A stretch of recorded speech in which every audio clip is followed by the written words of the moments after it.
What happens if there's a low appraisal? Let's find out.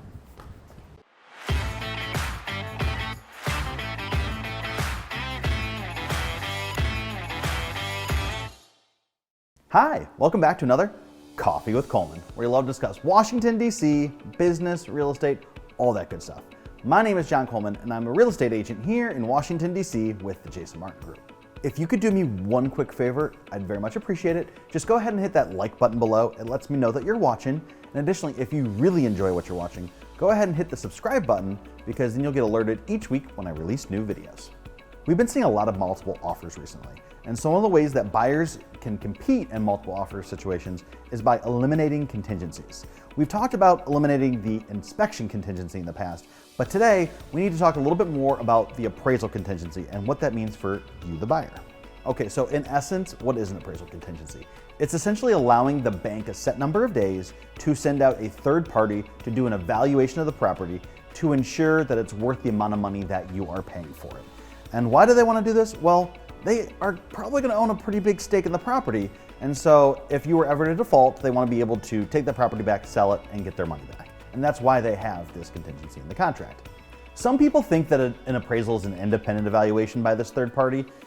I don't think that way. My stance is there's a person that's going out there, they have a copy of your contract, they have that sales price that you agreed to pay for it, and if they can make sense of that number with the comparables around there, well, they typically will. However, they're not magicians, they're not going to make things up. So if you're overpaying and they can't justify that with any other sales from the neighborhood, well, that's when we might have it where we have an issue with the appraisal. So why does this matter? Well, if the appraisal comes in low, you then have the opportunity to try to renegotiate the sales price to meet that appraised value.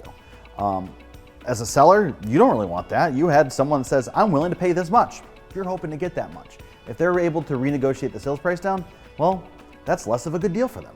And that's exactly why waiving the appraisal contingency can get you at the top of the stack in the eyes of a seller. If you waive this contingency, it's up to you, the buyer, to figure out how to come up with that difference between the appraised value and the contract value. As a buyer, you have a couple ways to figure this out. One is to just bring more money. Bring more cash that'll cover the difference between the appraised value and the contract value. It's pretty plain and simple. The other way is to play with your percent down a little bit. Sometimes you'll have someone that has 18% down, and maybe they need to reduce the amount down to 15%. And when you bring it down to 15%, you can use that 3% to cover some of that difference between the appraised value and the contract value. It might raise your monthly payment a little bit because your interest rate might go up, but you essentially don't have to deal with the low appraisal, or you have a solution for dealing with it, I should say.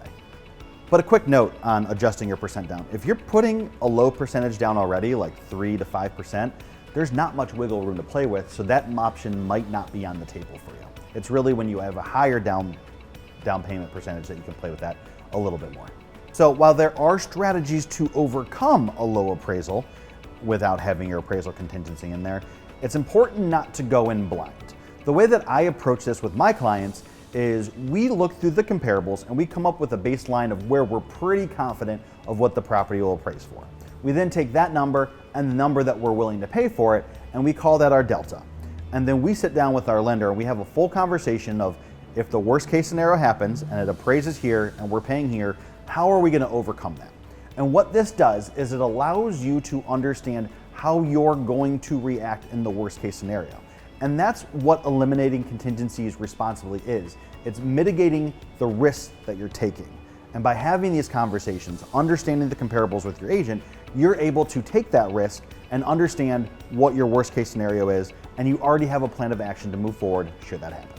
Let's say you don't want to totally waive the appraisal contingency, but you want to come up with an additional way where you can try to come out ahead. One of the things that some of my clients have been doing recently is doing what I call gap coverage. And it basically says that they're still going to have an appraisal contingency in the contract, but they're willing to cover up a gap between the appraisal and the contract value by a certain amount. So let's say we are good covering a gap up to $20,000 before we enact any of the appraisal contingency, meaning they're willing to cover that much. However, if it appraises and it misses by even more than that, then they still have the opportunity to try to renegotiate sales price. So it's a little bit more of a controlled environment because you know exactly what that worst case scenario could be. All right, so that's the basics of the appraisal contingency and what we're doing in competitive markets to deal with it. What kind of other questions do you have? Go ahead, put it in the comments below. I'd love to answer them there, or I'd love to hear other strategies if you've seen them before. Always looking for new info to give our clients. So thanks for stopping by another Coffee with Coleman. Peace.